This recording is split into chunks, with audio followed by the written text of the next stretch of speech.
Evet efendim. Baybörü sendeyiz. Müstecip Ülküsal'ı senden bir dinleyelim kardeşim. Tamamdır Kalakay. 10 Ocak 1996'da vefat eden büyük yolbaşçımız Müstecip Ülküsal, Hacı Fazıl ve Şerife çiftinin evladı olarak 15 Şubat 1899'da Romanya'nın Azaplar köyünde dünyaya geldi. 6 yaşından itibaren 2 yıl süreyle mahalle okulundaki eniştesi Reşit Molla'dan dini dersler aldı ve 1906 sonlarına doğru Köstence Rüştiyesi 1. sınıfına yazıldı ve hatta birkaç ay içerisinde 2. sınıfa geçirilecek kadar yetenekli olduğunu da kanıtladı. Hatta geçirildi ancak kısa bir süre sonra tekrar köyüne, Azaplara dönmek mecburiyetinde kaldı. Osmanlı'da meşrutiyet ilan edilince Müstecip Ülküsal eğitimi için İstanbul'a geldi ve özel Numune-i İrfan Rüştiyesi'ne yatılı olarak başladı kalaka. Rüştiye'den sonra Bursa Lisesi'ne devam etti ve 1913'te ise İstanbul'daki Gelenbevi Sultanisi'nin 2. sınıfına kayıt oldu. Bu dönemde Birinci Dünya Savaşı patlak verince Ülküsal Romanya'ya dönmek zorunda kalır ve 1914-1915 yıllarında Mecidiye Müslüman Seminerine devam eder. Bu seminerdeyken Türkiye'deki eğitim sırasında pekiştirmiş olduğu milliyetçilik ruhunu sınıf arkadaşlarının da yansıtması seminerin müdürü Roman Alejo'nun dikkatini çeker ve bir gün Ülküsal'ı sen burada milliyetçilik havası estirmeye başladın. Burası Türkiye değil Romanya'dır. Aklına başına topla. Bundan vazgeçmezsen atarım seni buradan diyerek uyarır. Ancak Müstecip Ülküsal bu uyarıya kulak asmayarak faaliyetlerine devam eder. Çok geçmeden 1916'da Romanya'da savaşa katılınca seminerde kapanmış olur. Bunun üzerine Ülküsal 3 Türk öğretmeni ile birlikte köyünde öğretmenlik yapar. Türkçe, müzik, tarih ve beden eğitimi derslerini verir. Bu dönemde öğretmen arkadaşı Şuayb Hacı Abdurrahim Efendi, öğretmen Hafız Hakkı öğretmen Sıddık Hacı Settar Efendi ve Halil Gafur gibi 22 genç ve azimli arkadaşıyla birlikte amacı gençleri okutmak, kötü alışkanlıklardan korumak ve milli bilinci kuvvetlendirmek olan Tonguç adında Kültür ve Spor Derneği'ni kurdu Ülküsal. Dernek tatillerde ve bayramlarda müsamereler ve maçlar tertipledi. Ülküsal'ın heyecanlı konuşmaları halka milliyetçi ruh verdi. Dini bayramlarda hatta Müteşbih Ülküsal vaaz vererek hadisler okuyarak babalara çocukları ve gençleri okutmalarını telkin etti. Ancak Müstecip Ülküsal ve Romanya'daki soydaşlarımızın Vatan Kırım'daki Kırım Ahali Cumhuriyeti 1. Kırım Tatar Milli Kurultayımızdan ve gelişmelerden haberdar olmaları Ülküsal'ın da bu gelişmeler üzerine Vatan Kırım'a gitmesi üzerine bu cemiyet faaliyetlerini devam edemedi. E, Bahsettiğimiz üzere Ülküsal Ağustos 1918'de Vatan Kırım'a gitmek için o dönem Romanya'yı da işgal etmiş olan Almanya İşgal Kumandanlığı'ndan izin alamadı. Bunun üzerine Vatan Kırım'a gitme amacından vazgeçmeyen Ülküsal, Kırım'a giden bir vapura daki tayfalarla anlaşarak kaçak olarak vapura bindi ve Akyar'a vardı.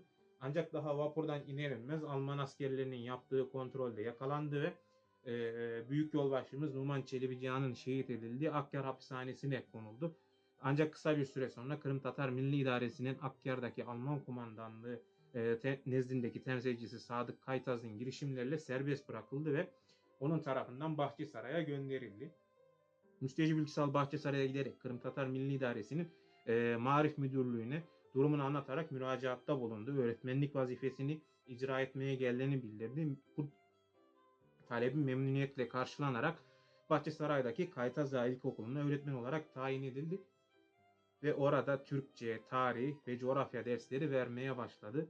Kaytaz Ağa Mektebi'nde henüz 20. günündeyken Marif Müdürlüğü'ne geri çağrıldı ve kendisine Potisala köyü cemaatinden gelen talebe binaen bu köyde öğretmenlik yapıp yapamayacağı soruldu. Müstecip Ülküsal'ın bunu kabul etmesi üzerine derhal Potisala'nın zenginlerinden Abdullah ve Ahdem Abdurrahmanov kardeşlerle birlikte Bahçesaray'ın güneyindeki bu köye hareket etti.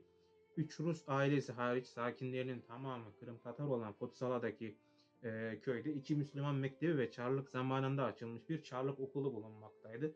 Müstecibin gelişine kadar Müslüman mekteplerde yalnızca Kur'an ve ilmihal okutabilen birer Sarıklı Hoca tedrisatta bulunmaktaydı. Devlet mektebinde ise yani Çarlık'tan kalan mektepte ise Çarlık zamanının Tatar Öğretmen Okulu mezunu Bahçesaraylı Yakup Seyit Celil Rusça okutmaktaydı. Müstecip Ülküsal, Zeynel Abidin Hacı adındaki zengin köylünün vakıf ve tahsis ettiği yeni güzel bir binada ders verecekti Fotisala köyünde. Köyün yerlisi bir hoca da onun yanı sıra Kur'an okutacaktır. Yeni mektep törenle açılırken Öğretmen Müstecip Ülküsal toplanan cemaate takdim edildi ve Müstecip Ülküsal burada şöyle bir konuşma yaptı. Sevgili ağabeylerim, ben kendi yurduma ve buradaki kardeşlerime gücüm ve kudretim içinde çalışarak faydalı olmak için geldim. Dobruca'daki Kırım Tatarları sizin kardeşleriniz yurdumuzda kurulmuş olan kurultay hükümetinin ilan ettiği hürriyet ve istiklaliyetten büyük sevinç ve bahtiyarlık duydular. Buraya benimle beraber pek çok genç gelmek istiyordu. Ama orada yerleşmiş olan geçici Alman askeri idaresi izin vermedi. Dobruca'daki kardeşleriniz vatan hasreti çekmektedirler. Ben şunu açıklamak istiyorum. Ben buraya para kazanmak, rahat yaşamak için gelmedim. Bana oturacak bir tek oda, yaşayacak kadar para verirseniz bütün hevesim ve gayretimle çocuklarınızı benim kardeşlerimi okutmaya çalışırım. Burada ben pek yeniyim. Yaşama şartlarını bilmiyorum. Siz ne takdir ederseniz ben razıyım. Ülküsal'ın bu sözlerinden çok memnun kalan köy halkı müstecibe 2 döşeli bir oda ve 150 rublede aylık maaş tahsis etti. Bu maaş ve yemekler mektepte okuyan çocukların velileri tarafından karşılanıyordu. Müstecip Ülküsal yolbaşçımız ise oğlan ve kız toplam 50 öğrencisini bilgi seviyelerine göre 5 gruba ayırdı. Ve din dersleri haricinde kalan dersleri Türkçe, tarih, coğrafya, beden terbiyesi gibi dersleri verdi. Aynı zamanda mektebinde idareciliğini görevini yürüttü. Müstecip Ülküsal gerek öğrencileriyle gerekse köy halkı ile kısa sürede kaynaşmayı ve kendisini sevdirmeyi başararak çalışmalarını sıradan köy öğretmenliğinin sınırlarının dışarına çıkardı. O dönemin birçok milliyetçi reformcu öğretmenlerinin, muallimlerinin yaptığı gibi küçük talebelerine milli ruh aşılamak ve sosyal yönlerini geliştirmek amacıyla çocuklara milli ve terbiyevi konularda törenler düzenletmek, marşlar ve şiirler söyletmek gibi bir sıra sosyal ve kültürel faaliyetlere de girişti. Bu törenlerdeki milli karakterde bazı piyesleri bizzat Müstecip Ülküsal yazdığı gibi halka aydınlatmak amacıyla tarih konulu konferanslar da vermekteydi.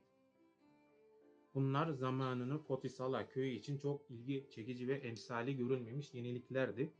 O kadar ki hatta Müstecip Ülküsal'ın yaptırdığı törenler ve diğer faaliyetlerin ünü çevre köylere de yayıldı.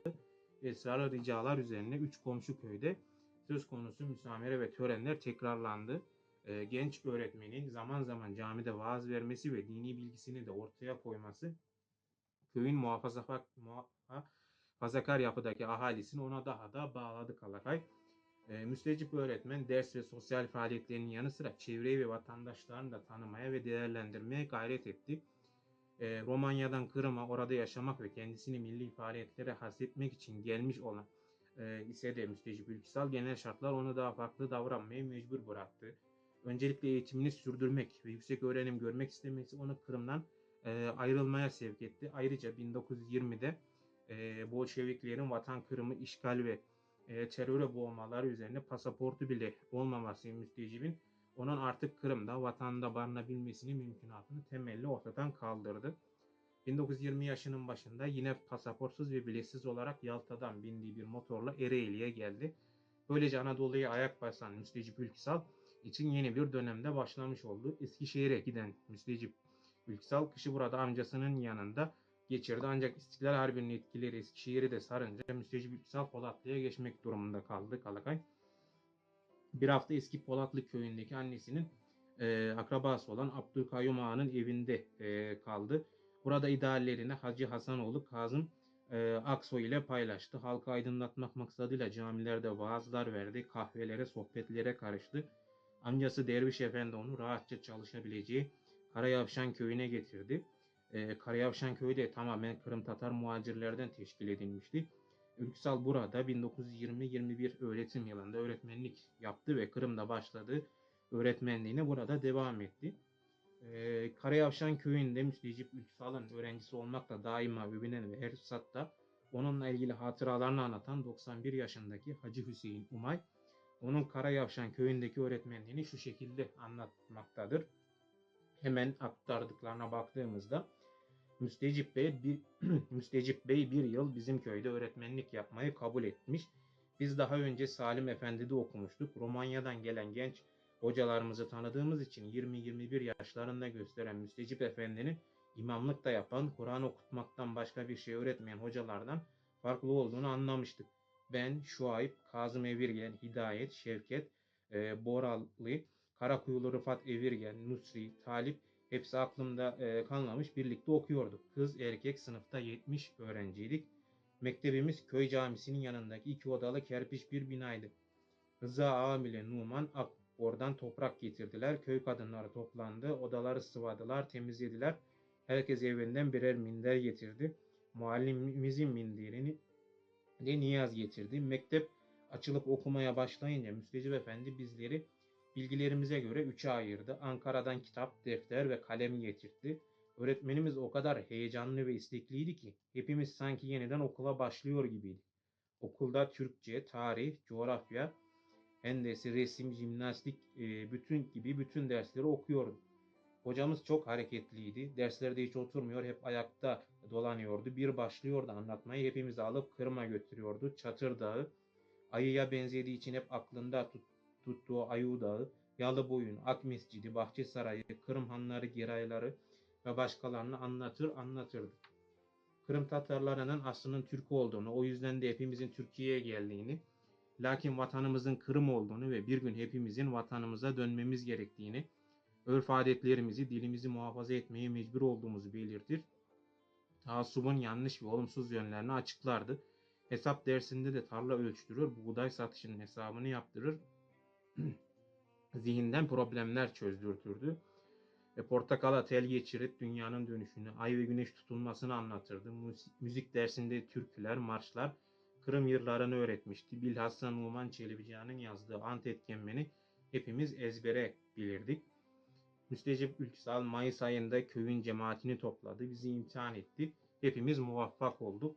Bize Ant Etkenmen, Karalgaçlar Doğası ve şimdi hepsini hatırlayamadığım birçok şiirler, şarkılar ve marşlar söyletti.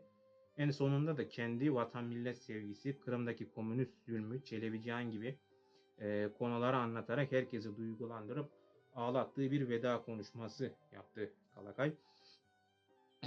Öğrencisinin Müstecip Ülküsal'ın faaliyetlerini, çabalarını, azmini anlattığı notlarımız bu şekilde. Büyük bir fedakarlığa daha gençlik yıllarının en başında katlandığını görmekteyiz. Tabii köylü bir yılın sonunda Müstecip Efendi'nin parasını aralarında toplayıp verdi. Karayavşan köylüleri yapılan işlerden memnun olarak öğretmenlerini yolcu etti Kalakay. Ülküsal Ankara, Kalecik, Çankırı ve Kastamonu uğrayarak İstanbul'a geçti. Burada bir yıl kalarak lise eğitimini bitirdi ve 1922'nin yazında Romanya'ya geri döndü. Aynı yılın sonbaharında Bükreş Üniversitesi Hukuk Fakültesine girdi.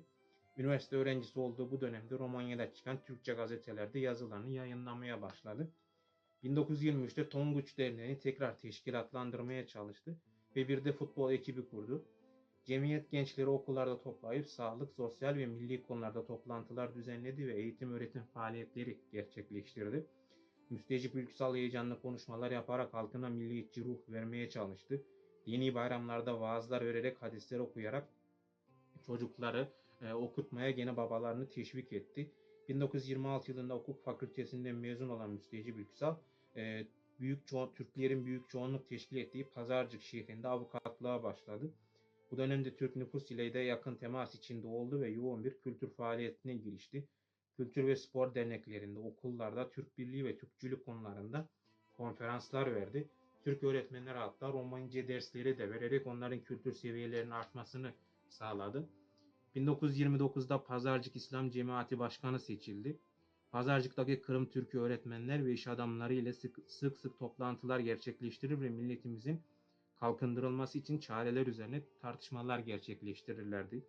Bu toplantılar sonucunda Müstecip Ülküsal, öğretmeni Rıfat Mithat, Tahsin İbrahim, Kazım Seyit Ahmet, Tüccar Emin Zekeriya Bektöre, Raşit Ali Osman, Musa Hacı Abdullah, öğretmen Hafız Rıza Hacı Abdullah, Abdülhamit Hafız Veli ve Terzi Hüseyin Hacı Abdullah'tan oluşan arkadaşlarıyla birlikte 1929 yılı Kasım başlarında bir mecmua çıkarmaya karar verdiler.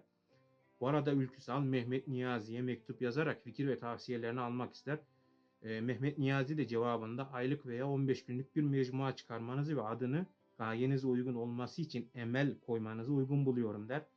Bu tavsiyeyi kabul eden bu ilk Emel ekibi 1 Ocak 1930'da Emel Mecmuası'nın ilk sayısını yayınlamayı kararlaştırır. Pazarcık öğretmenlerinden ve Bizim Sözümüz gazetesinin sahibi Recep Mustafa ilk göçmenden eski Türkçe harfleri alınır. Ekip arkadaşlarının ortak kararı sonucunda da mecmuanın sahibi, müdürü ve başyazarı Müstecip Ülküsal ilan edilir. 1 Ocak 1930'da Emel Mecmuası'nın ilk sayısı 1500 baskıyla 8 sayfa olarak yayınlanır ve 1200 abonelere gönderilir.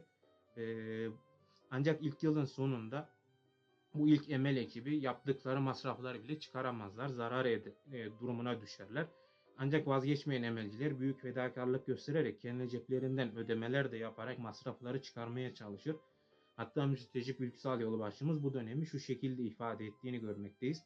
Mecmua işinde çok dikkatli ve prensiplerimize sadık idik. Gayemizden hiç ayrılmıyorduk.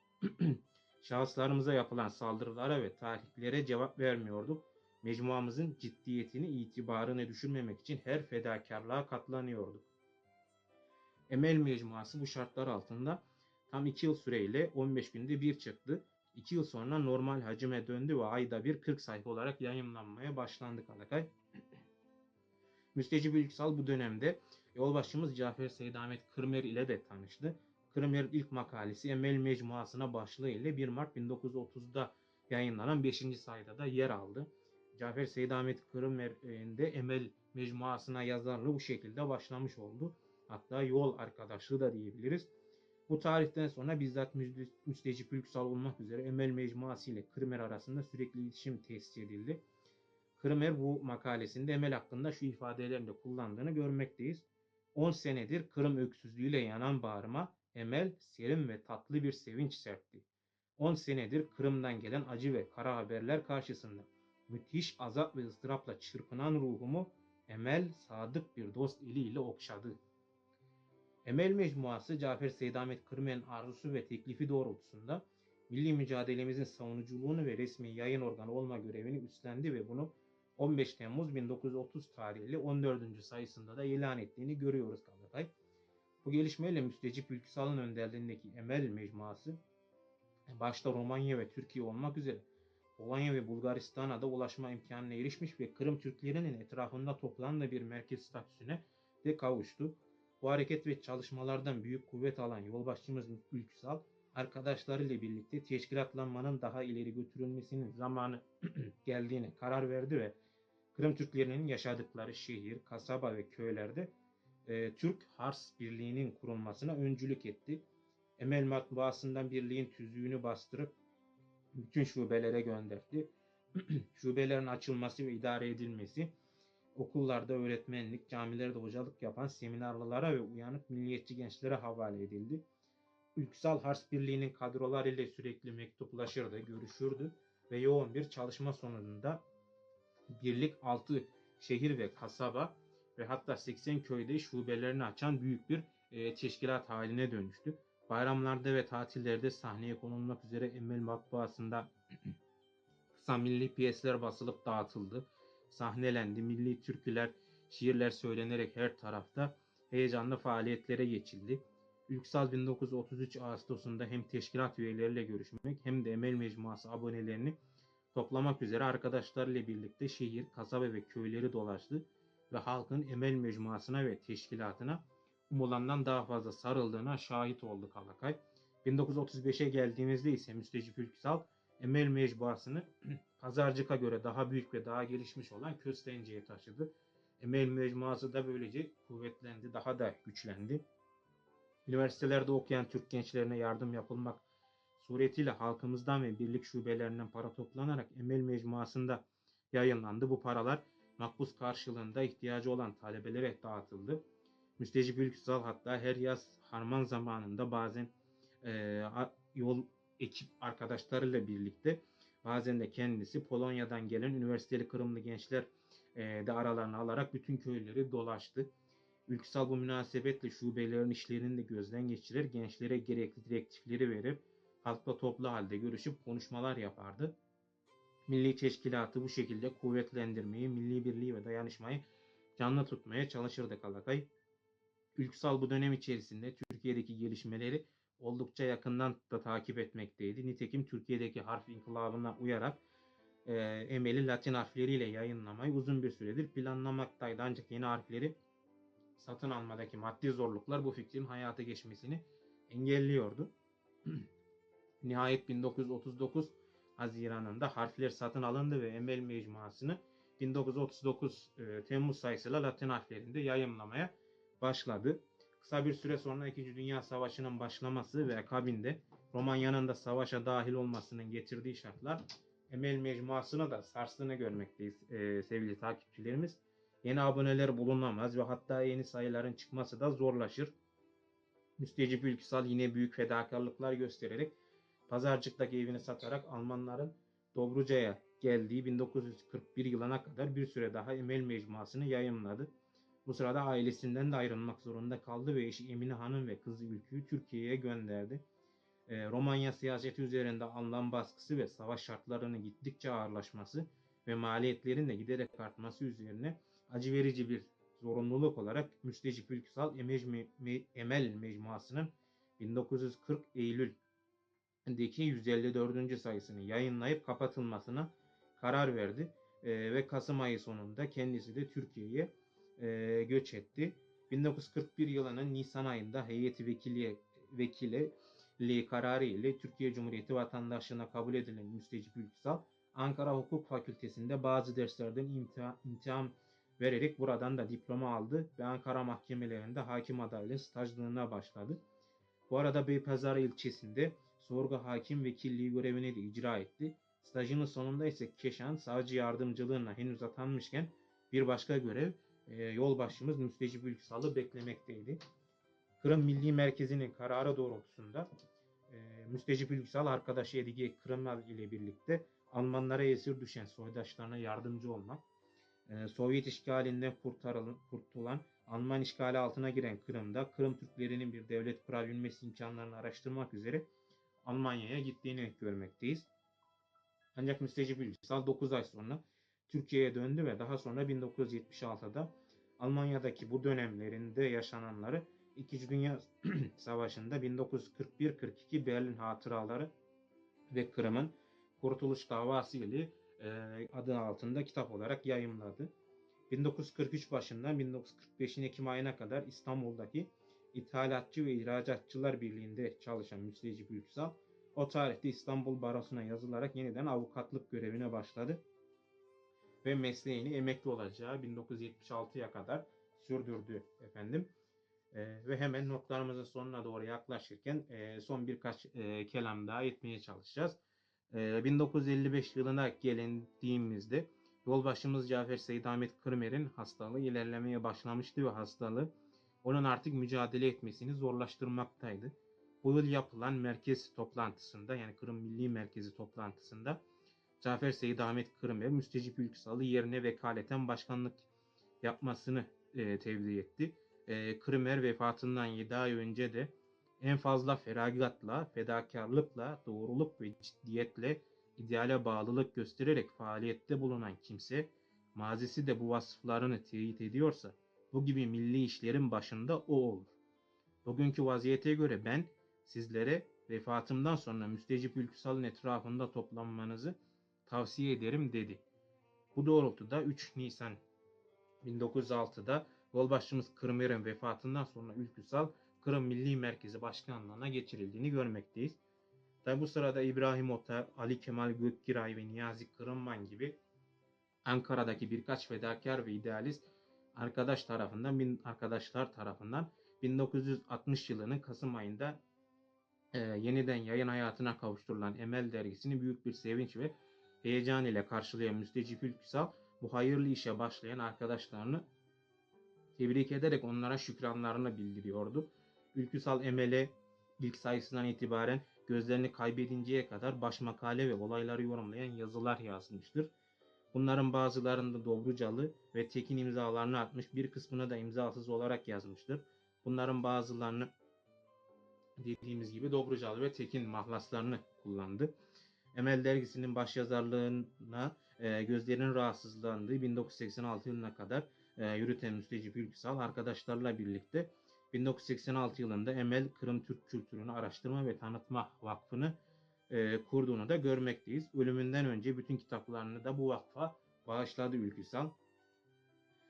Son olarak Müstecip Ülküsal bu hizmetlerinin yanı sıra Arkasında birçok kıymetli eser de bıraktı. Emel Mecmuası'nda Romanya'da 103 ve Ankara ve İstanbul'daki döneminde 214 olmak üzere toplam 317 makale kaleme aldı.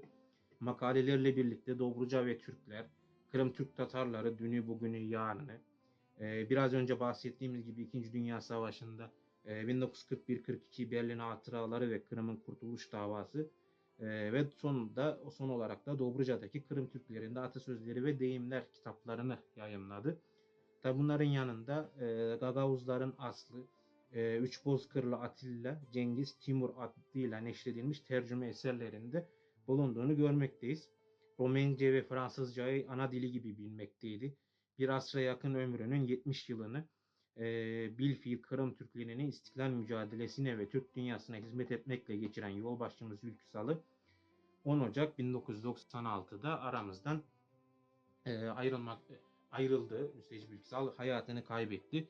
Biz de genç Tatar olarak naçizane saygı ve rahmetle anıyoruz. Onların bırakmış olduğu yol bizlere bugün hala ışık tutmakta olduğunu da söyleyebiliriz Kalakay. Hemen son sözlerimi söylemeden önce kaynakçamızı da aktarıp ben mikrofonu sana devretmek istiyorum Kalakay. Tamam kardeşim, bekliyorum seni. Tamamdır. Müstecip Ülküsal'ın kaleme aldı bizzat kendisini. Kırım yolunda bir ömür hatıralar kitabından faydalandık. Daha sonra Giray Saynur Altun'un 1995'te yayımlanan Müstecip Ülküsal Hayatı ve Faaliyetleri başlıklı yüksek lisans tezinden yayımlandık. Daha sonra Emel dergilerimizin 1996'daki 212. sayılarında bulunan Hakan Kırımlı hocamızın kaleme aldığı Müstecip Ülküsal ve Kırım Hatıraları.